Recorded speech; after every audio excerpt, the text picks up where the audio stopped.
नमस्ते दोस्तों, बहुत बहुत स्वागत है आप सबका लर्न वन के जावा के ये सेशन में।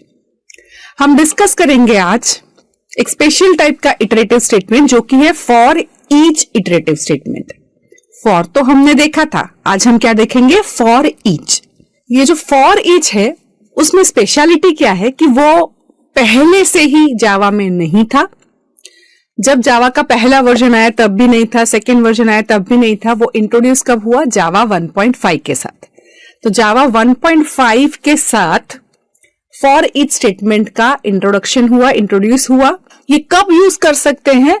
जब हमको हमारे पास किसी टाइप का कलेक्शन है या एरे है। ये पूरा कलेक्शन एरेज हम ऑलरेडी डिटेल में देखने ही वाले हैं, राइट। बट जब हमने ऐसा कुछ बनाया है, एरे बनाया है या कलेक्शन बनाया है, तब हमको एक एक वैल्यू को एक्सेस करना है।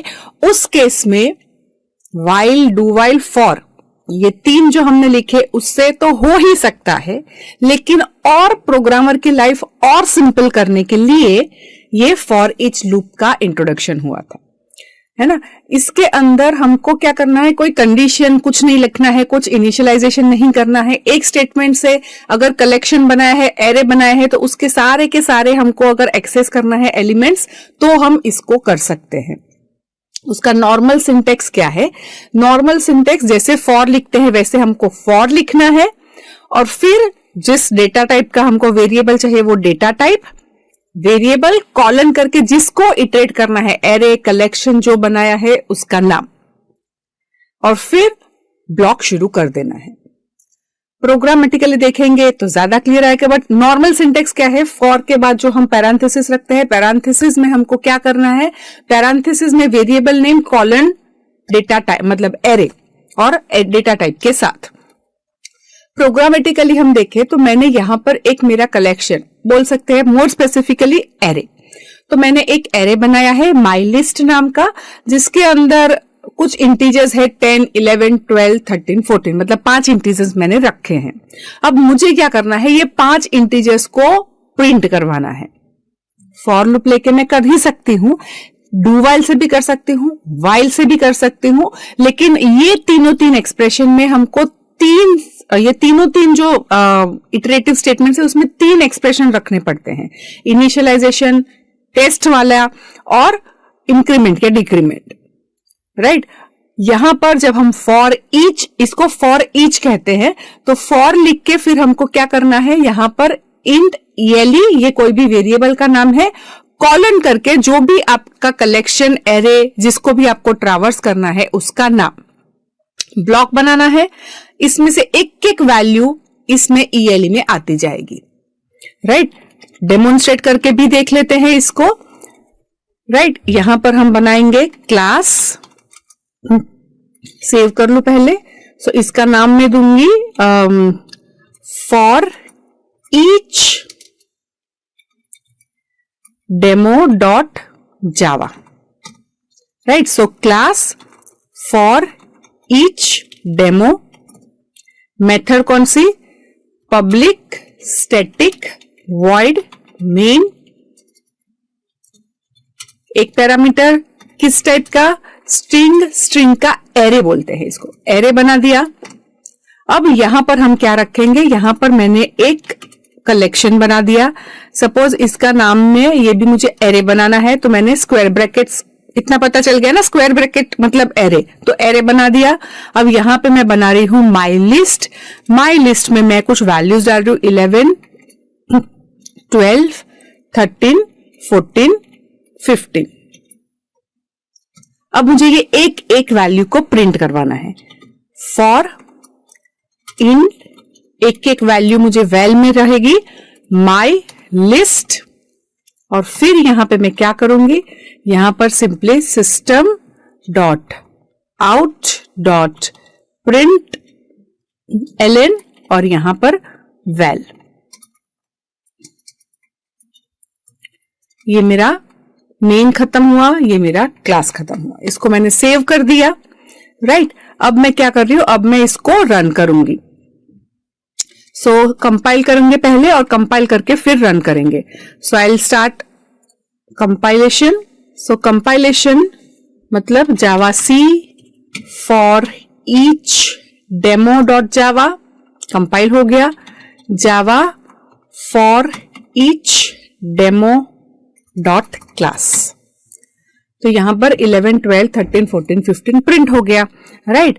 तो यहां पर वो क्या करता है, हमारी जो एक एक वैल्यूज जो हमने बनाई है वो वैल्यूज किसमें, पहले माई लिस्ट की जो पहली वैल्यू है वो वैल में आई, मतलब 11 को प्रिंट किया, फिर वापस से लूप शुरू हुई, इटरेट किया, मतलब अब नेक्स्ट वैल्यू क्या आएगी 12, वैल में 12 डालेगा, 12 प्रिंट करेगा, 13 डालेगा, 13 प्रिंट करेगा, 14 डालेगा, 14 प्रिंट करेगा, इस तरह से वो प्रिंटिंग करता जाएगा, right.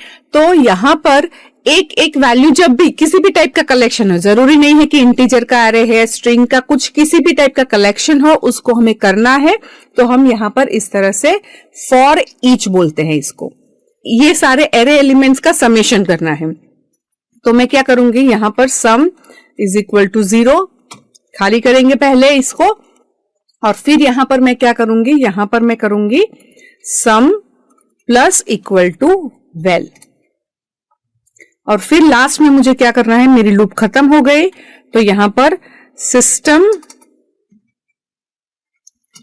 Dot out dot print LN the summation of array is, और फिर जो भी हमारा समेशन है उसकी वैल्यू हम प्रिंट करेंगे, okay. Summation of all the elements of array is, और फिर सम को प्रिंट करवाएंगे, कहां पर, लूप के बाहर। वापस से हम इसको कंपाइल करेंगे, कंपाइल में एरर आएगी तो वो डेफिनेटली हमको बताने वाला है, सो एरर उसने बता दी। अब हम यहां पर उसको रन करेंगे, for each demo the summation of all the elements is 65। तो यहां पर हमारे जो एरे के एलिमेंट्स है, बहुत सारे एलिमेंट्स है, उसको एक एक एक करके हमको ट्रावर्स करना है, एरे को ट्रावर्स करते हैं ना हम। सो यहां पर एक एक एलिमेंट 11, फिर 12, फिर 13, फिर 14, फिर 15, इस तरह से जितने भी एलिमेंट्स है, सारे के सारे एलिमेंट्स को एक एक बार हमको यूज करना है, तो फॉर ईच का इस तरह से यूज करते हैं। यहां पर कॉलन रखना है माइंडवेल, राइट, और फिर अपना जो भी कलेक्शन है उसका नाम, इसमें एक एक वैल्यू इसमें आती जाएगी, फाइन।